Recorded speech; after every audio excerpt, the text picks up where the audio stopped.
Ողջույն, շարունակում ենք մեր հաջորդ դասը, 4-րդը, որը վերաբերում է մեր հաղորդակցմանը։ Շարունակենք հաղորդակցման հմտություններից խոսել։ Առաջին դասում խոսեցինք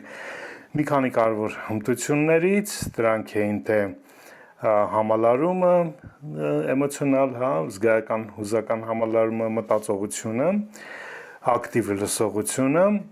հիմա խոսենք հաղորդակցման հաջորդ հիմնական հմտությունից, որը խոսքն է։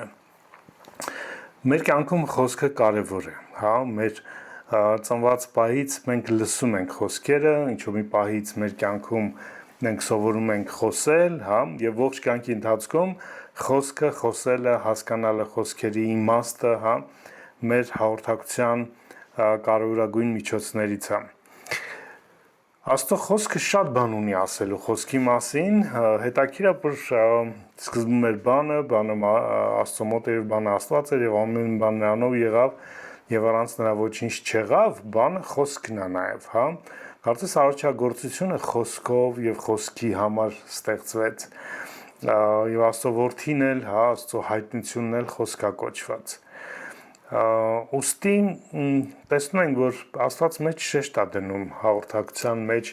խոսքի իրականությանը։ Աստվածաշնչում մի քանի համար ընդհանրապես հիշեցնեմ, Առակաց 17:27-ը ասում ով կշռում է իր խոսքերը խելացի է, եւ ով սառնասիրտ հոգի ունի խոհեմ է։ Կողոսացիս 3:8 Հիմա դուք թողեք այդ բոլորը՝ բարկություն, զայրույթ, չարություն, հայյանք եւ անպարկեշտ խոսքեր ձեր բերանից։ 4:6 Կողոսացիների նույն։ Ձեր խոսքը միշտ թող լինի շնորհքով, որպես թե աղով համենված, որպես իմանաք, թե ինչպես պետք է պատասխանեք ուրիշներին, յուրաքանչյուրին։ Եփեսացիների նամակում Պողոս անդրադառնում է 4:20-32 Ձեր բերանից ոչ մի ապականիչ խոսք թող դուրս չգա, այլ միայն այն, ինչ բարի եւ անհրաժեշտ կառուցելու համար, որպեսզի շնորհք տա լսողներին։ Եվ մի տրտմեցրեք Աստծո Սուրբ Հոգին, որով կնքվեցիք փրկագնման օրվա համար, ամեն դառնություն, զարույթ, աղաղակ եւ հայհոյանք թող հեռացվի ձեզանից ամեն չարության հետ միասին, եւ միմյանց հանդեպ եղեք քաղցր գթասիրտ, ներելով միմյանց, ինչպես որ Աստված Քրիստոսով ներեց ձեզ։ Մեր կյանքի որոշակի փուլերում մենք որոշակի բառապաշար եւ խոսելաձև ենք ձևավորում։ Փոքր տարիքում ձևավորում ենք բառապաշարը, որը մեզ անհրաժեշտ է մեր մտերիմ կենցաղային իրականության մեջ, մեր գոյատևման համար, երեխան սովորում է ջուր ուզել, հաց ուզել, բայց ինչքան մեծանում ենք, մենք տարիքում սկսում ենք ավելի հղկել, մեր բառապաշարը ավելացնել, կակայի փոխարեն հաց են ասում, չէ՞ արդեն նույն ձև մեծ տարիքում էլ անկախ նրանից դու քանի տարեկան եք, միշտ էլ խոսքի սովորելու, հղկելու, զարգացնելու, կատարելագործելու տեղը կա։ Մարդիկ կան, որոնք դադարել են աճելուց այս բնագավառում, այս ոլորտում, դադարել են այս հմտության մեջ, խոսքի հմտության մեջ աճելուց։ Որովհետև ինչ բառապաշար ունեին այն իրանց 20 տարեկան հասակում կամ նույնիսկ պատանի տարեկան հասակում, նույն բառապաշարով ապրում են իրանց ողջ կյանքը ու փորձում են այդ նույն բառապաշարով մտնել ամուսնական կյանք ու չի ստացվում, որտեվ ամեն փուլ որոշակի խոսքի, բառերի, բառապաշարի, բառավոճի, խոսակցական ոճի կարիք ունի։ Եվ ցավոք ամուսնական շատ զույգերի մեջ խնդիրը հաղորդակցության, իրենց առաջանում է այդ բառապաշարի խոսքի անբավարար զարգացման պատճառով, այսպես ասենք, Հիշենք, որ բոլոր բառերը ունեն իրանց իմաստը եւ կշիռը, ու այդ իմաստը եւ կշիռը ավելին է, քան այն տեղեկատվական պարզ իմաստը, որը բառի մեջ պարունակում է։ Ու երբ որ մենք բառը օգտագործում ենք որոշակի հատուկ համատեքստում, հատուկ որոշակի նպատակով ու հատուկ ձևով, այդ ժամանակ ունենում է հատուկ նշանակություն, որը մենք կոչում ենք խոսք։ Դրա համար խոսքը եւ բառը տարբեր են։ Խոսքը դա բառի կիրառությունն է հատուկ համատեքստում, հատուկ նպատակով, հատուկ ձևով։ Նույն բառը կարելի է օգտագործել տարբեր համատեքստերում ունենալ տարբեր արդյունք, հա, անկախ նրանից թե բառի նախնական պարզ իր այդպես ասած արմատական իմաստը ինչպիսին է։ Օրինակ, գիժ կամ խենթ բառը բացասական իմաստ ունի, որ նշանակում է մտավոր խնդիրներ ունեցող, հա, մտավոր մարտահրավեր ունեցող անձնավորություն։ Ու չի կրում իր մեջ դրական որևէ քաշ, հա, այդ իմաստով։ Սակայն, երբ որ երեխան թաթախվել է ցեխի մեջ, չգիտեմ, փաթաթվել է, ծակվել է, ճղվել է, չգիտեմ ինչ, ու այդպես վազելով գալիս է ծնողի մոտ ու մայրը ասում է՝ «Վայ իմ գիժս, իմ խենթս», այդ նույն գիժ եւ խենթ բառը այս խոսքի մեջ, հա, այս կոնտեքստում լրիվ այլ բան է, չէ, պարունակում իր մեջ, այլ իմաստ է տալիս։ Սա շատ դրական բան ունի, հա, այտենց գորովալից իմաստ ունի, բայց բառը բուն ինքը գիժ կամ խենթ բառը ոչ մեկի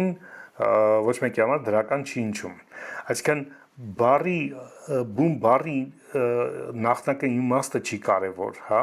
խոսքի իմաստով կարևոր է նպատակը, համատեքստը եւ ձևը օգտագործման։ Կամ օրինակ խելոք հանճար բառերը, դրանք դրական են, հա, եթե մեկին ասենք ինքը խելոք անձնավորություն է, ինքը հանճարեղ անձնավորություն է, դա դրական է։ Բայց երբ որ չարաճճի տղան, ասենք, չգիտեմ, կոտրել է հարևանի ապակին, հարևանը կռիվ է եկել, հա, ու հիմա տնից երեխան գալիս է տուն այդ ամենից հետո ու ծնող ասում է՝ «Արի խելոք, արի էլ հանճարը պատմի»։ Այդ նույն հանճար ու խելոք բառերը լրիվ այլ իմաստ են այդ ժամանակ տրվում, չէ, որտեղ այդ խոսքի իմաստով լրիվ այլ կշիռ ունի։ Սա կարևոր է հիշել, որտեղ մենք շատ անգամ ավելի շատ ֆիքսում ենք բառ իրականության վրա, քան թե խոսք իրականության վրա, այսինքն համատեքստի, նպատակի եւ օգտագործման ձևին, ինչը կարծում եմ կարևոր է։ Հիմա նայեք, այդ խոսքի բառի օգտագործման արվեստը Աստծո խոսքը շատ անգամ շեշտում է, թե այն համարներն, որ նոր ընթերցեցի, թե օրինակ Առակացը, որ իմաստության, հա, խրատի գիրք էր, սովորացնում էր մանավանդ երիտասարդներին ինչպես կյանքում իմաստուն եւ հաջողակ լինել, սովորեցնում է այդ մասին։ Օրինակ Առակաց 18:20-ից 21-ը ասում է մարդու բերանի արդյունքից լցվում է իր ներսը եւ նա կշտանում է իր շուրթերի պտուղով ու մահն ու կյանքը իր լեզվի ձեռքում են եւ նրանք ովքեր սիրում են այն ուտեն նրա պտուղները, հա։ Հետաքրքիր է, որ այս մի խոսքի մեջ, մի համարի մեջ տեսնում ենք այդ երեք դրսևորումներն էլ՝ բերան, շուրթեր, լեզու, երեքն էլ խոսում են խոսքի մասին, հա։ Աստվածաշունչը շատ ավելի այտենց հոմանիշային լեզու է կիրառում, դա համար երեքն էլ, բերանն էլ, շուրթերն էլ, լեզուն, դրանք նույն բանի մասին են, դա խոսքի արդյունքի մասին են, հա, կամ աղբյուրի մասին են։ Հակոբոսը, մեր սիրելի եղբայր Առաքյալը, իր նամակի 3-րդ գլխում լեզուն համատում է, ամբողջ 3-րդ գլուխը նվիրված է դրան, հա, ճիշտ խոսելուն, վերաբերվելուն, օրինակ համատում է մեծ նավը կառավարող փոքրիկ ղեկի հետ, կամ անտառային մեծ հրդեհ բռնկող կայծի հետ, զգուշացում որ անզգույշ, չկշռված, չքննված, չմտածված խոսքը կարող է մեծ վնաս հասցնել հաղորդակցական իմաստով։ Ուստի ինքը կոչ անում, որ իրենց խոսքերը մանավանդ հավատացյալները օգտագործեն օրհնության համար, դրական, բարի նպատակով, արդյունքով, ոչ թե անեծքի համար եւ այլն։ Սաղմոս 19:7-ից 14-ը շատ հետաքրքիր հատված է, 19 Սաղմոս 7-ից 14 խոսքերը։ Տիրոջ օրենքը կատարյալ է եւ նորոգում է հոգին։ Տիրոջ պատվիրանը ճշմարիտ է եւ իմաստուն է դարձնում պարզամիտին։ Տիրոջ հրանգները ուղիղ են, ուրախացնում են սիրտը։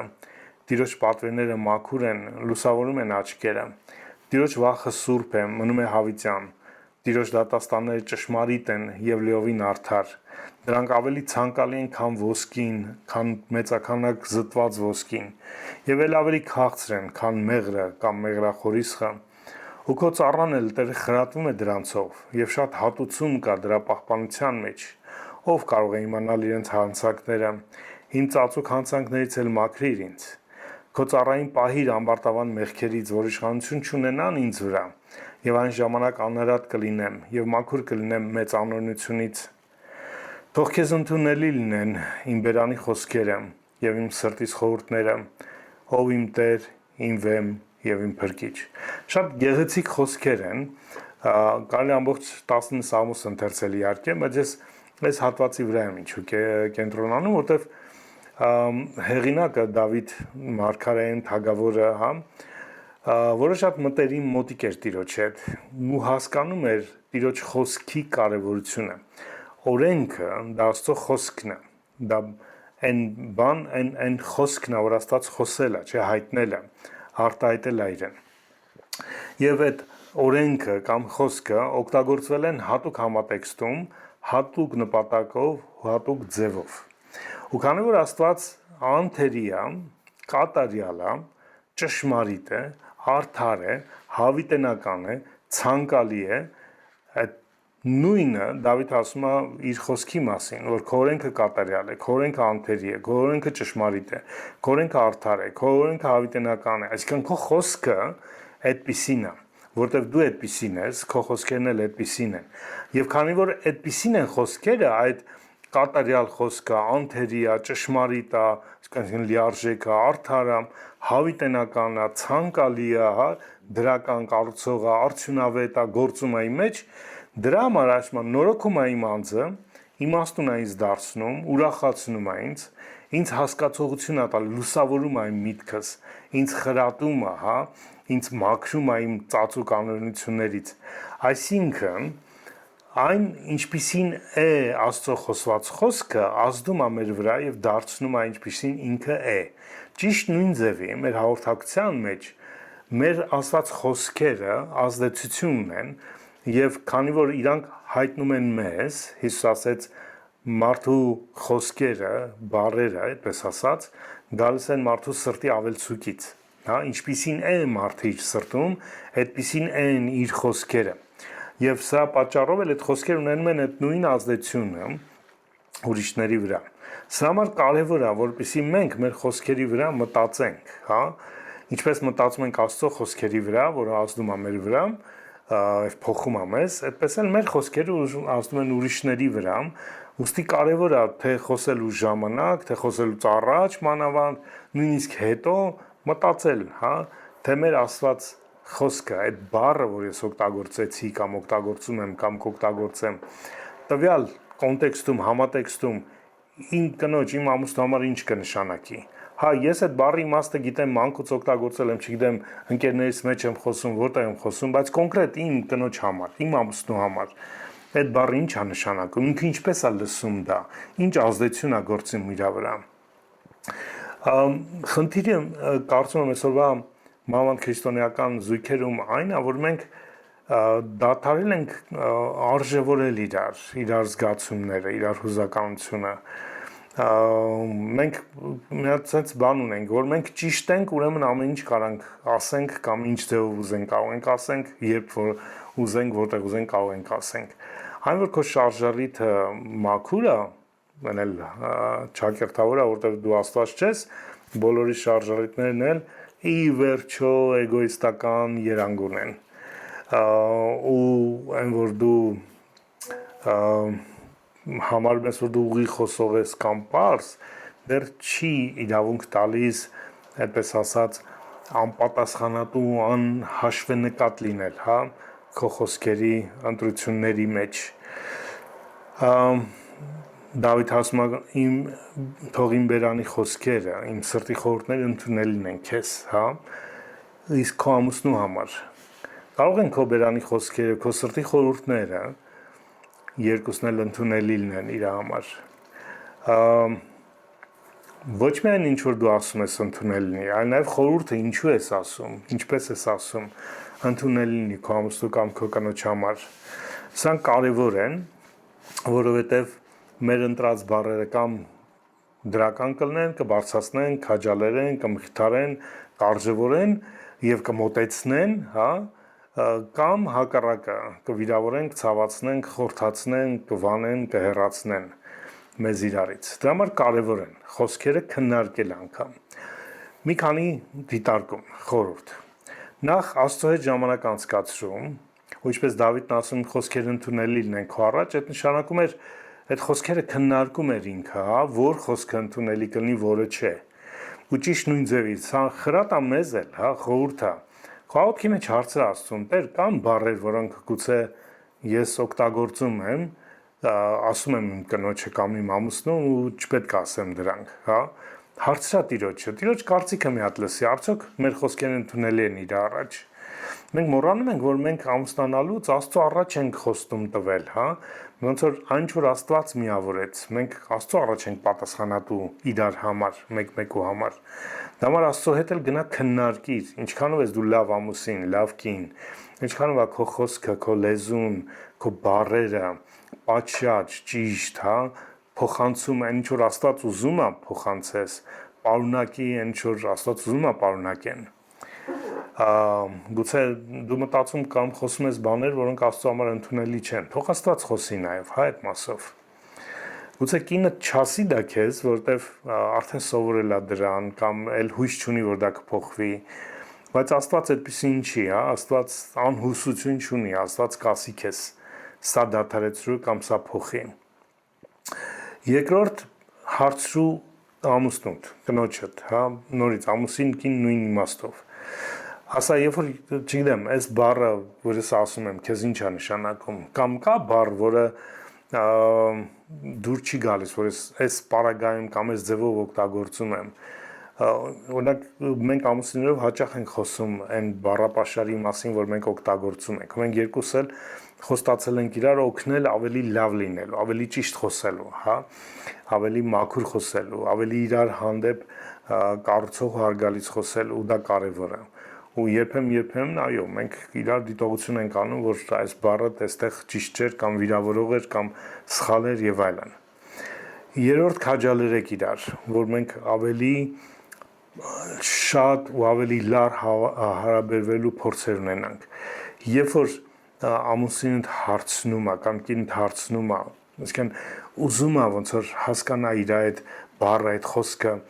ինչպես է, մի ծրի, տենց մի գլխից ռադարա, բանարա, արձագանքի, նկատի, երբ որ ինքը փոխել է բառը, հա, բառապաշարը փոխել, խոսելաձևը փոխել, նկատում ես գովի հետ, մի անտեսի, հա, սա, հա, ինչ սիրուն բառ ասեցիր, ինչ լավ ձևով ասեցիր այդ, գովա այդ։ Մենք կարիք ունենք քաջալերանքի մերեն ոնց որ երեխան սկսում է քայլել, իրան ասում են ապրես, երկրորդ չեն ասում, հələ ծուռ ես քայլում, հələ ուր ես, հələ նորմալ։ Չէ, մենք քաջալերում ենք։ Որտեղ եթե երեխան ընկավ առաջի մի քանի քայլը փորձելուց հետո երկար ժամանակ կարող վախենալ չքայլի։ Ու ճիշտ մենք էլ, երբ որ մենք չենք գնահատում, չենք քաջալերում իրար փորձը ավելի լավ հարաբերվելու հաղորդակցության, մենք կարծես հետաձգում ենք դրա զարգացումը։ Դա որ իրար քաջալերեք, երբ որ լավ հարաբերվելու փորձ եք տեսնում իրար մոտ։ Չորրորդ կարևոր իրականությունը, լռության իրականությունը։ Երբեմն մենք խոսում ենք լռելով։ Երբեմն դա պատշաճ է, տեղ կա որ լռելը ճիշտ է, բայց երբ որ լռելը դու լռում ես որ պատժես, լռում ես որ բան հասկացնես, լռում ես որ, չգիտեմ, նվաստացնես, այսինքն լռելը նույն խոսքն է, հա, դառնում է շատ վատ նպատակի, շատ վատ միջոց։ Լռելուն պետք է զգուշ վերաբերվել, մանավանդ տղամարդիկ լռելուն շատ ցավոտ են արձագանքում։ Լռելը տղամարդու համար արհամարանք է նշանակում։ Երբ որ սիրելի քույրեր կանայք, եթե դու տղամարդդ քեզ դիմում է կամ ակնկալում է որ դու պետք է խոսես ու դու լռում ես, գոնե ցույց տուր, որ դա արհամարանք չի, հա, որ դու հավես չունես դրա համար չի որ չես խոսում, կամ արհամարում ես դրա համար չես խոսում, կամ պատժում ես իրան քո լռությունով, տղամարդիկ դա շատ ծանր են տանում։ Կարող է, ասենք, ամուսին այդ պահին չարձագանքի, բայց դա եւս մի վերք է։ Ու երբ որ մի վերք ինքն է տվել, մյուսն էլ դու ես տալիս, այն մի կաթիլ մեղրի պատմության պես մենք իրար վրա վրեժ ենք ավելացնում, վրեժը վրեժի վրա, առանց ներման ու շնորհքի, եւ հետո զարմանում ենք, որ մեր սրտերը իրարից հեռացել է, սառել է կամ այլ չի արձագանքում։ Խուսափեք լռությամբ իրար խրատելուց, պատժելուց, հասկացնելուց։ Խոսել ավելի լավ է, քան լռելը։ Նույնիսկ եթե չես կարող խոսել կամ չես ուզում խոսել,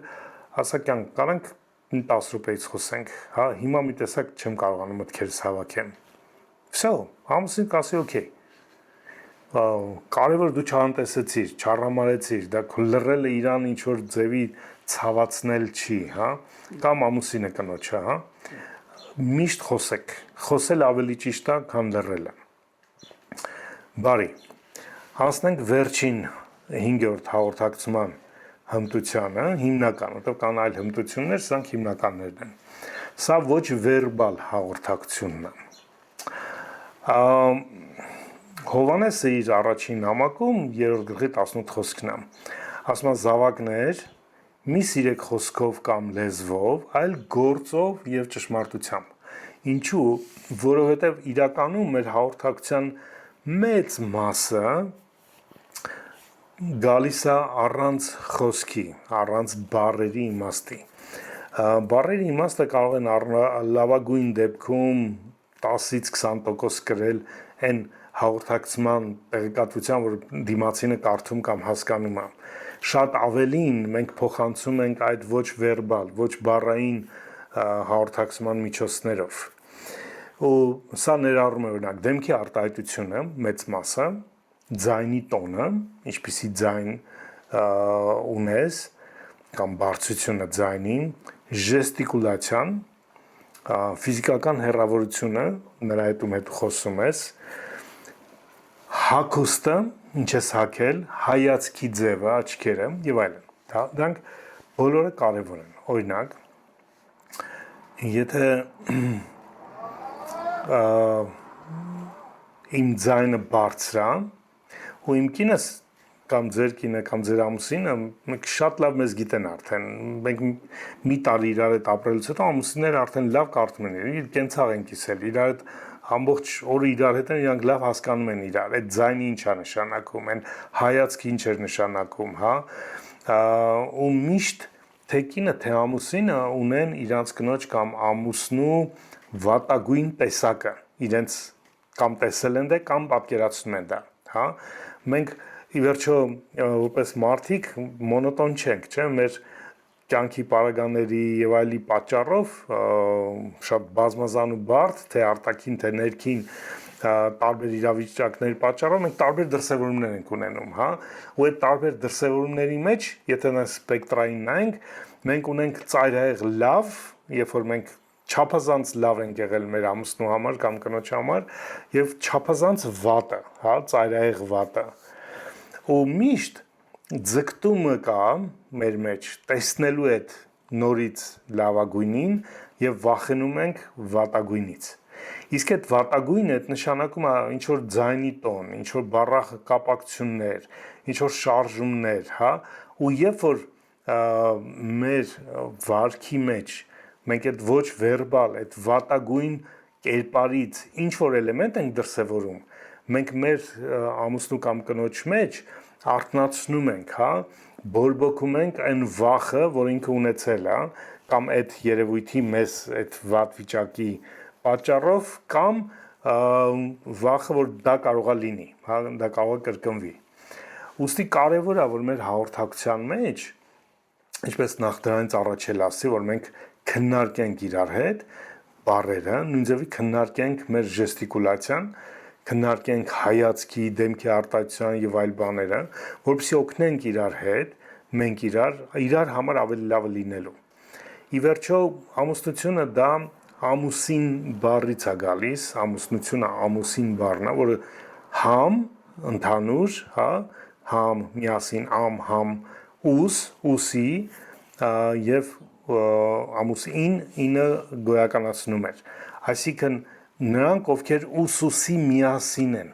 հա, ի վերջո մենք որոշել ենք միասին լինելու, իրար հետ լինելու, իրար համար լինելու, հա, ուստի ամեն ինչ, ինչը կարա օգնի մեզ իրար հետ ավելի մտերիմ մեկ լինելու, ինչպես Աստված մեզ որոշեց, պետք է օգտագործվի, հա,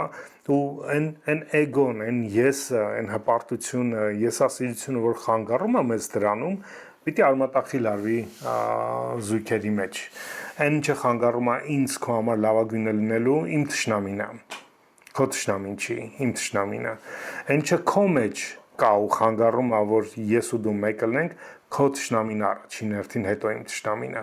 Ու երբ որ մենք մեր թշնամիներին կոչնչացնենք, դա կօգնի մեզ ավելի մտերիմ, ավելի մոտիկ, ավելի երջանիկ լինելու, ինչի համար էլ Աստված որոշել է ամուսնությունը։ Ամուսնությունը զուտ երեխեք բերելու աշխարհը լցնելու համար չէր։